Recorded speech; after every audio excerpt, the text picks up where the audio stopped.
time is now 6 o'clock and I'd like to call this meeting to order. The board members are participating via Zoom meeting. I'd like to welcome those who are participating via Zoom and those watching the board meeting via live streaming. The link to the meeting is on the district webpage under Board of Education. The streaming will run through the end of the meeting. If the board is on break, the screen will fade to black and the sound will be muted. In the event there is a disruption in the audio portion, I will pause the meeting until it is reestablished. We have Mr. Hidon participating via Zoom. Mr. Hidon, can you hear me? Yes, Mr. Smith. We have Mr. Stephen Otero participating via Zoom. Mr. Stephen Otero, can you hear me? I sure can. We have Mr. Frank Otero participating via Zoom. Mr. Frank Otero, can you hear me? Yes, I can. We have Mr. David Vickers participating via Zoom. David Vickers, can you hear me? Yes, I can. And we have Walt Gibson and his staff participating via Zoom. Mr. Gibson, can you hear me? I can, Mr. Smith. Thank you, Mr. Gibson. Mr. Gibson, will you please announce the meeting? I will. This meeting has been announced in accordance with the Open Meetings Resolution and is a legally constituted meeting of the Los Lunas Schools Board of Education. Thank you, Mr. Gibson. Superintendent Gibson, will you lead us in the Pledge of Allegiance, please? I will. I pledge allegiance to the flag To the flag of the United of the States, United States of America and and to the republic for which it stands, one nation, one nation, God, under God, indivisible, with liberty and liberty, justice for all. justice for all. Thank you, Mr. Gibson. Brings us to item number 4, approval of the agenda. Mr. Gibson, are there any changes or deletions to the agenda? There are none tonight, Mr. Smith. Thank you, Mr. Gibson. I'll stand for a motion on the agenda. I make a motion to approve the agenda as presented. I have a motion by Mr. Stephen Otero to approve the agenda as presented by Superintendent Gibson and his staff. I will stand for a second. I'll second that. it. I have a second by Mr. Eloy Hidon. Mr. Vickers, how do you vote? Yes, Mr. Frank Otero, how do you vote? Yes, Mr. Stephen Otero, how do you vote? Yes, Mr. Hidon, how do you vote? Yes, And I vote yes. Thank you, gentlemen.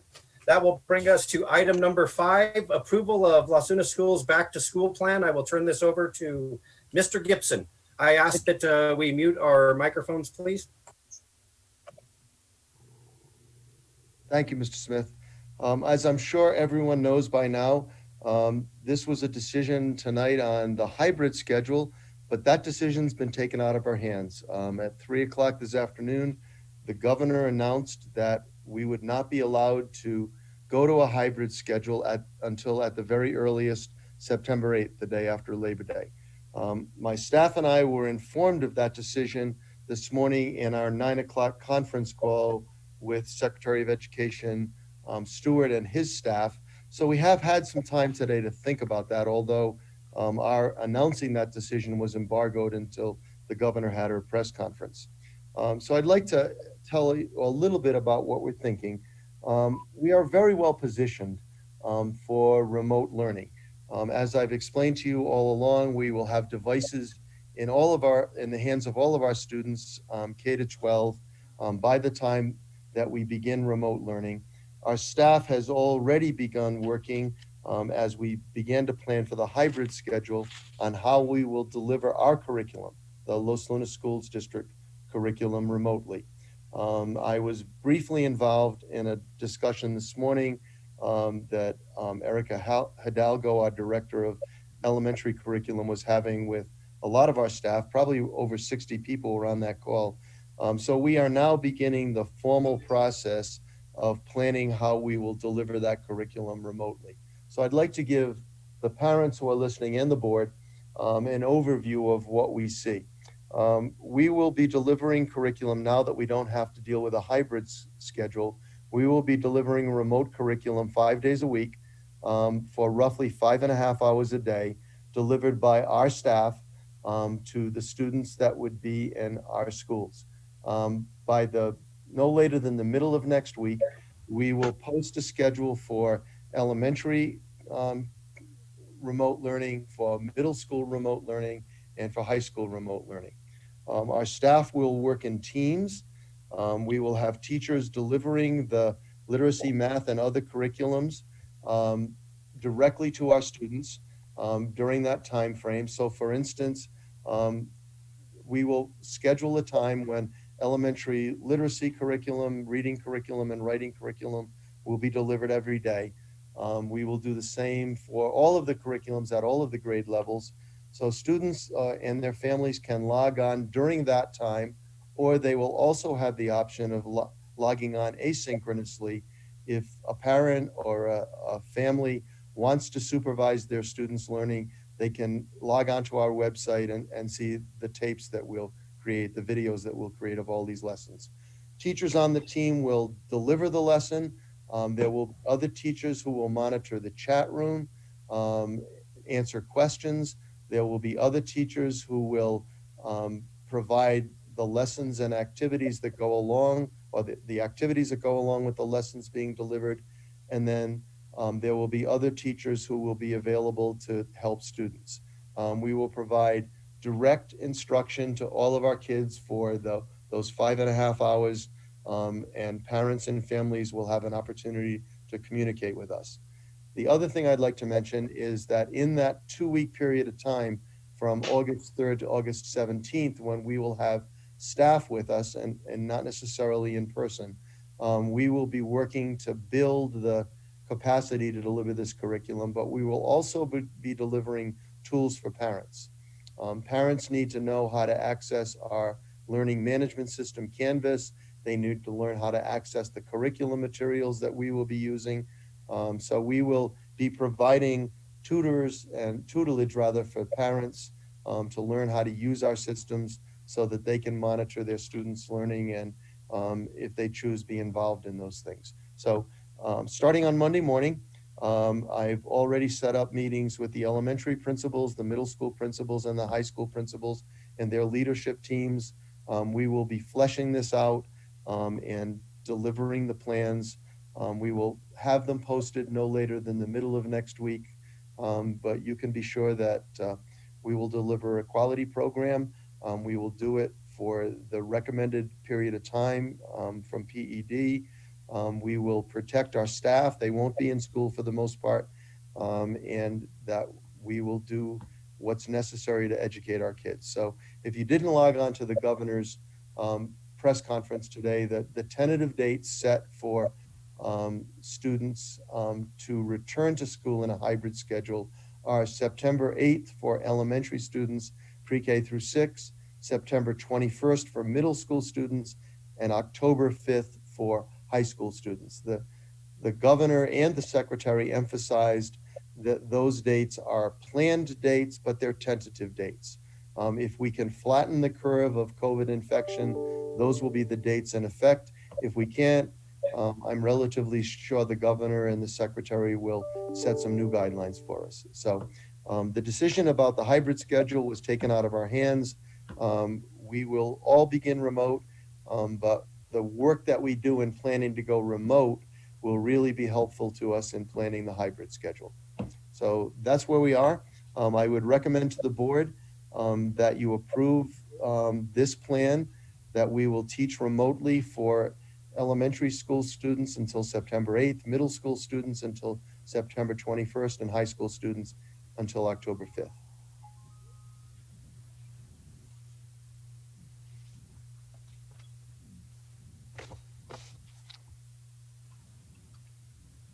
Mr. Gibson. This is Mr. Steve. Otero, I don't want to interrupt you. I lost the audio. I think I might have to leave and come back because I can't hear anything.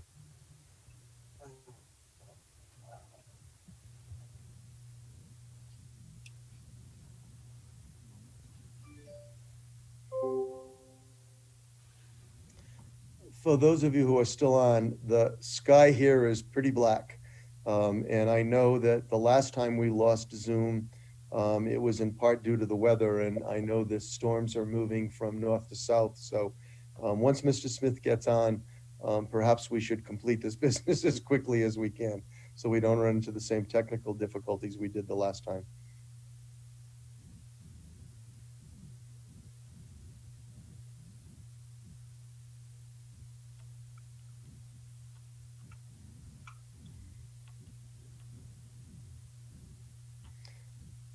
Mr. Otero, I think you can ask your question and I will save the answer for Mr. Smith. Sure. Mr. I'll go based on your recommendation. So I think you mentioned there that you were going to have teachers deliver the lessons plans or to their students.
Be more than happy to answer questions and do more discussion about this, but given the fact that we got knocked down once, I don't want a repeat of the other night. Perhaps, Mr. Smith, it might be better since we really don't have any choice in this plan, but it's the governor's mandate. Perhaps we should take a motion and vote and get out of here while we still got connectivity. Board members? That's fine with me. I can make a motion that we accept the plan as verbalized by Mr. Gibson for the distance learning plan that the governor has laid out this afternoon. I have a motion by Mr. Vickers. Stand for a second.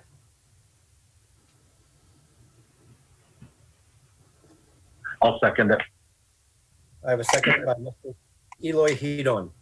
So right before we do the vote, Mr. Gibson, I hope that you'll entertain questions from the board after the meeting. Maybe we can send you some questions and you can reply to those and those will answer our questions and we can pass them on to anybody that has brought those up. Absolutely, be happy to do it. So I have a motion by Mr. Dave Vickers to approve item number 5, the Las Unas Schools back to school plan. I have a second by Mr. Eloy Hedon. Mr. Vickers, how do you vote? Yes. Mr. Franco Otero, how do you vote? Yes. Mr. Stephen Otero, how do you vote?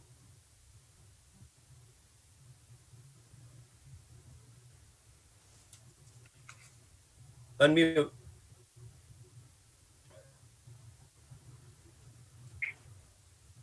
You're muted. I said I would like to cast my vote, but I'd like to just make a comment or ask a question. I know that we're trying to shorten it up. Mr. Gibson, can you send us in writing exactly what you just stated as what the plan is? Because it went through it real fast, and I know that the plan is to go with the governor's mandate. So I just, not only questions that we might have, I'd like to see what the total summary is of your proposal on remote. Okay, you're talking now the dates, September 8th, 21st, and October 5th? Oh, I'm talking about what you stated, how you're gonna go about it, taking plans to the kids or all that. So we are meeting on Monday to develop specific plans for the times during the day when we will be delivering instruction in each content area. So I said that would be ready. I want the principals obviously to provide feedback along with their leadership teams. That will be ready no later than the middle of next week. And obviously we'll post that on our website, and I will send it to the board. Okay. Mr. Smith? Okay, I'm sorry, Stephen. Go ahead, Steve. No, I'm done. And then also just one more comment that I wanted to express today. I understood that you were last night, that you're gonna post the questions that we sent to you on the website, but they haven't been done yet. I sent those last night. So I'd like to see if they could get those posted.